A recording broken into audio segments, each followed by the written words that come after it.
तेणु सत होउछन्ति सत्यनारायण सेई जेतिक समय मध्ये आपण मान बसिछन्ति श्रद्धा आंतरिकतार सहित दुई पद प्रभुंकर कथा को सुनिले मु निजको आज्ञा धन्य माने करी बाबा तेणु आपण मानकर समय मध्ये सफल हे बस जाहे सुंदर प्रसंग माध्यम को मु माछिना हां स्थान काल पात्र को लेके आज्ञा गोटे विषय स्थान हेउछ आज्ञा चंपावती नगर हां हां एवं राजा कीर्तिवंत दयावंत प्रधान रंजक राजा राजा को नाम हेउछ आज्ञा जेकी हेउछ आज्ञा वज्रनाभ राज्य हेउछ आज्ञा चंपावती नगर राजा हेउछन्ति आज्ञा जेकी वज्रनाभ तेणु सुखरे आगे कालती मात्र पड़ुथिले राजा एकमात्र पुत्र संतान नाम हेउछ आज्ञा चंद्रकांत राजा गोटे पुण्य पाइबा पाई अनेक आगे आशा रखिछन्ति प्रभु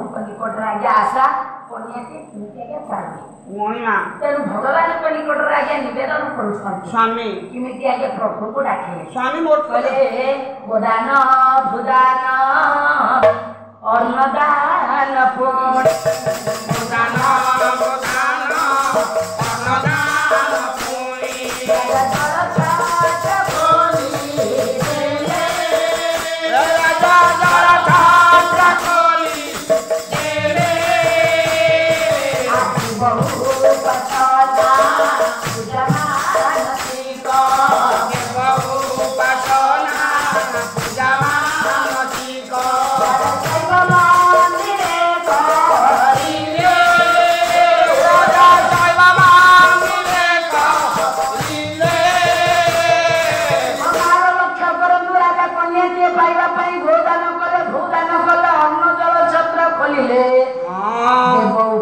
पूजा मानसिक करिसंती स्वामी तेनु प्रभु को निकटरे गला स्वामी मो कहना मु सब गोटे पुओ जन्म करिछि अच्छा यदि तुम मंदिर करुच गोदान करुच भूदान करुच मु कहूँ आउ गोटे आउ 4-6टा पुओ हो तुम झील पे एते मानस कहीं कहूच कहल 5टा पुओ है कि ना झील है हाँ तर्कटा बाबा कहले आज्ञा मर्मटा बुझिला नहीं कौन घर पर सब पिता माता हाँ कौन पर बोझ चाह आ बुढ़ा बुढ़ी हेले मेडिकल नहीं के दब जीव जार देह खराब न हो नले बुढ़ा बुढ़ी हेले घंटा खाइया को पिया को दब दी हम चाकरी करथियो पेंशन पाई से काहे कि पुआ हातर दुआर खाइबो कहि दी हम टिके घसी दब बुढ़ा काले टिके पोषिब सेवा जतन उद्देश्य रे पुओटे दरकार काहे पुओ सेवा करियो कोन झियो करिबो आजकल जुग रे पुओ जति सेवा न करथि झियो अधियो करछ ए बप्पा झियो पा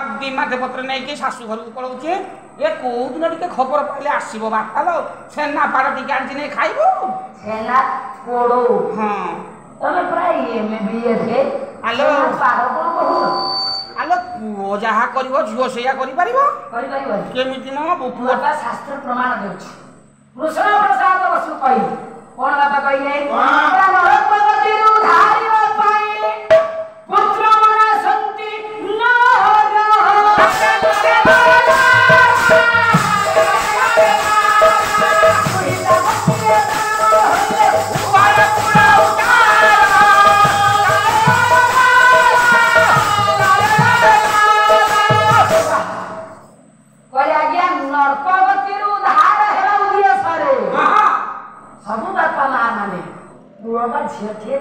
सारे नर्क केते की नर्क केते की नर्क शास्त्र प्रमाण दउछि 84 टा नर्क 84 नर्क हां ताकू उद्धार करबा पुओ बा झियो हां किए आगे नर्क उद्धार करिबो किए आ गोटाय पद कहि हां करे गोटी आगे को उद्धार पाए पुत्र मना संति हने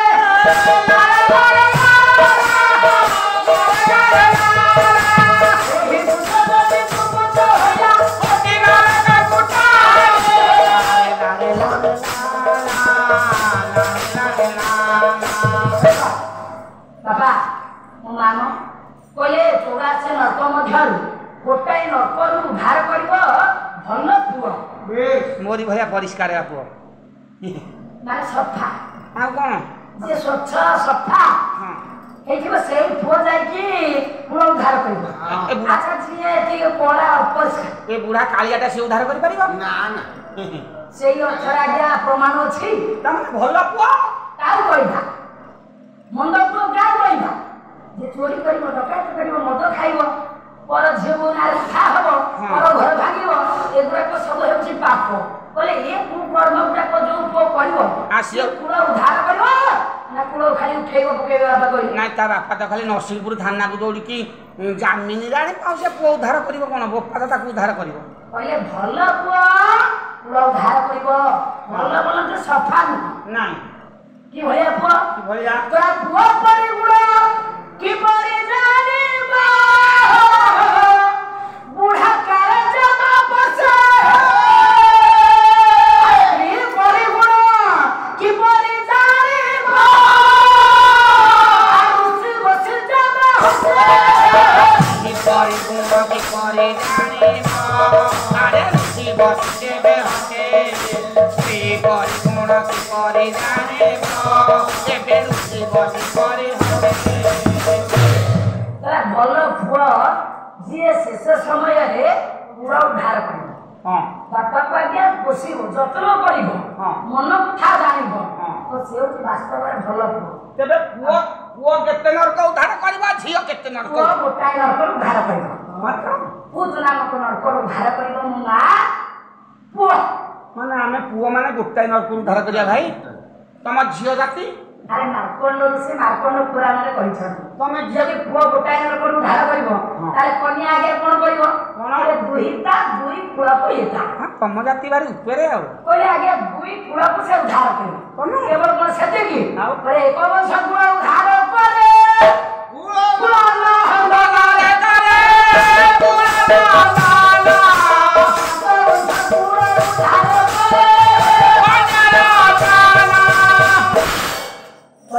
ଗୋଟାଏ କୂଳକୁ ଉଦ୍ଧାର କରିବ ପୁଅ ଆଉ 7 କୂଳକୁ ଉଦ୍ଧାର କରିବା ଯେ ଝିଅ ଗୋଟେ କନ୍ୟା।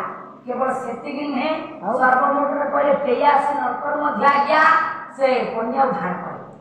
ତାର ପ୍ରମାଣ ଦେବି କିନ୍ତୁ ଏତିକି ମାତ୍ର ଆଜ୍ଞା ମୋ ବାପା ମୋ ମା ମାନଙ୍କୁ କହିବି ସଂସାର ଯଦି ତିଷ୍ଠି ରହିଥାଏ କେବଳ ନାରୀ ମାନଙ୍କ ପାଇଁ କିନ୍ତୁ ନାରୀ ପ୍ରତି ଆଜି ଆଉ ହତାଶ ଅନ୍ୟାୟ ଅନୀତି ଆଜ୍ଞା ହେଉଛି କିନ୍ତୁ ସେଇ ନାରୀର ସଂସାର ଆଜ୍ଞା ରକ୍ଷା କରେ।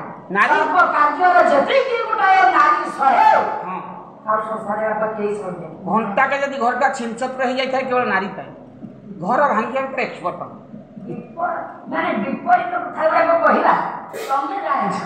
ଆରେ ଆମେ ଯେତେବେଳେ ପ୍ରୋଜେକ୍ଟ କଥା କହୁଛୁ ନେଗେଟିଭ କଥା ଗୁଡାକ କେମିତି ମୋ ମା ସାରେ ଆମେ ଦି ଭାଇ ମୋ ବାପା ବୋଉ 4 ଜଣରେ ସୁଖର ସଂସାର କଟୁଥିଲା। ମୋ ବାପାର ବଡ ପୁଅ ଯୋଉ ଦିନ ମୋ ବାପା ଗୋଟିଏ ଝୁଅ ପିଲା ଆଣିକି ମତେ ବାହାଘର କରିଦେଲା ଜାଣିବ 4ଟା ଚୁଲି ମୋ ବୋଉ ଆଉ ବାପା ମଧ୍ୟରେ ବସି ଅଲଗା ଏକାଠି ଖାଇପାରିଲେନି। ଏମିତିଆ କଳି ମଞ୍ଜି ବୁଣି ଦେଲା ଜାଣିବ ଆମ ଘରେ 4ଟା ଚୁଲି ଆଉ ମାନେ ବାପାଙ୍କର ଗୋଟିଏ ମାଙ୍କର ଗୋଟିଏ ତମ 2 ଭାଇଙ୍କର 2ଟା। ମୋ ସାନ ଭାଇ ବାହା ହେଇନି ସେ ରୋଷେଇ କରି ଖାଏ। କିଛି ଅସୁବିଧା ଅସୁବିଧା କହିଲେ ନହେଲା ଆଜିକାଲି ସରକାର ଯୋଉ ନିୟମ କରିଛି ଗୋଟାଏ ଚୁଲି ହେଇଥିଲେ ଗୋଟାଏ ରାସନ କାର୍ଡ ଯେତେବେଳେ 1000-2000 ଟଙ୍କା ଲେଖା ମିଳୁଛି ଗୋଟାଏ ଚୁଲିରେ 1000 ଟଙ୍କା ମିଳିଥାନ୍ତା 4ଟା ଚୁଲି ହେଲା 4000 ମିଳିବ ନା ନାଇଁ କହିଲେ? ଆରେ ହେ ମୋ ସ୍ତ୍ରୀ ଭଲ କାମ କରୁଛି ରେ ନାଇଁ ପ୍ରୋଜେକ୍ଟ କଥା କଣ ସବୁବେଳେ ନେଗେଟିଭ କଥା। ମୋ ମା ମାନେ ଏପର୍ଯ୍ୟନ୍ତ 100 ସମାନିକି ଅଛନ୍ତି। ମୁଁ ତାକୁ ଶୋଧିକି 8 ଥର ବାଡଉଛି କଲ୍ୟାଣ କଲା ଆସିକି ତମ ଘରେ ଯାହା ଫଳରେ ସରକାର ଧନ ଗୁଡାକ ତମ ଘରେ ଆସିଗଲା। ନାଇଁ ଇଆଡୁ ଗଲେ ତାକୁ ଗୋଟ ପଡ଼ିକି ଭୁଲ ମାଗିବି ଆଉ ମୁଁ କହିଲି ସାରେ ଗାଁ କହିଛନ୍ତି ତୁ ଯାହା କରୁଛୁ ଭଲ କରୁଥିଲୁ ଆଉ ଭାଙ୍ଗି ଘର ଭାଙ୍ଗି ଗାଁ ଗାଁ ଯାହା ଘରେ ସବୁ ଅଛି ସବୁ ଭାଙ୍ଗି ପକା।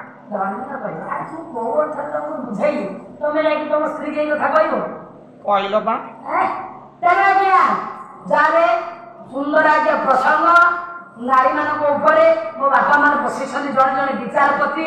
ଆଜିକାଲି ସଂସାରରେ ବାପା ଚାଲିଛି ଲାଞ୍ଚ ଯୁଆଡେ ବି ଦେଖ ଉପର ଅଫିସର ସହିତ ଦେଖା କରିବାକୁ ଗଲେ ତଳ କର୍ମଚାରୀକି ଦେବା ପାଇଁ ପଡୁଛି ଲାଞ୍ଚ। ତାହେଲେ ଦେଖିବା ଏ କଳି ଯୁଗରେ ବାପା କେବଳ ଲାଞ୍ଚ ଚାଲିଛି ନା ସତ୍ୟ ଯୁଗରୁ ଆଜ୍ଞା ଚାଲିଥିଲା? ସୃଷ୍ଟି ଆରମ୍ଭ ହେଲା ମୋ ବାପା ସତ୍ୟ ଯୁଗ। ପ୍ରଥମ ତ ସତ୍ୟ ତ୍ରେତୟା ଦ୍ୱାପର କଳି